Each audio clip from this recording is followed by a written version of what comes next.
కాసేపట్లో టీటీడీ పరిపాలనా భవనం వద్ద ఉద్యోగ సంఘాలు ఆందోళన చేపట్టున్నారు. టీటీడీ ఉద్యోగిపై అనుచితంగా ప్రవర్తించిన బోర్డు సభ్యుడు నరేష్ను తొలగించాలని డిమాండ్ చేస్తున్నారు టీటీడీ ఉద్యోగులు.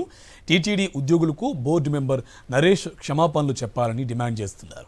కూటమి ప్రభుత్వం అధికారంలోకి వచ్చాక టీటీడీ ఉద్యోగులపై వేధింపులు ఎక్కువయ్యాయని ఉద్యోగ సంఘాల నేతలు ఆరోపిస్తున్నారు. సంబంధించి పూర్తి డీటెయిల్స్ మా కరెస్పాండెంట్ మూర్తి మనకి లైవ్లో డీటెయిల్స్ అందిస్తారు. మూర్తి, ఇవాళ టీటీడీ భవనం ముందు ఉద్యోగ సంఘాలు ఆందోళన చేపట్టేందుకు సిద్ధమవుతున్నారు. పూర్తి డీటెయిల్స్ ఏంటి?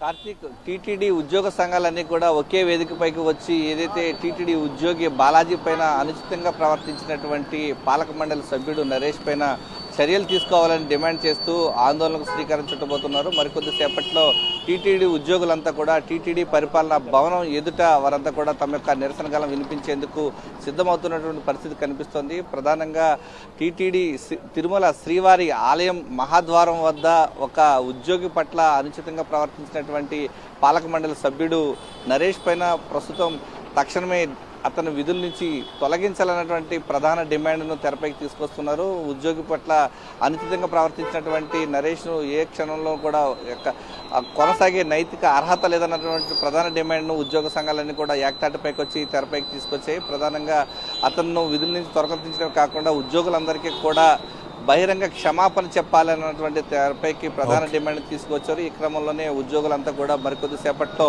పరిపాలనా భవనం ఎదుట తమ యొక్క నిరసన గళం వినిపించేందుకు వీరంతా కూడా సిద్ధమవుతున్నారు. దానికి టీటీడీలో ఉన్నటువంటి ఉద్యోగ సంఘాలన్నిటితో పాటు ఇటు రాజకీయ ప్రధాన పార్టీలన్నీ కూడా మద్దతుగా నిలుస్తూ ఉన్నాయి. Karthik, thank you Murthy.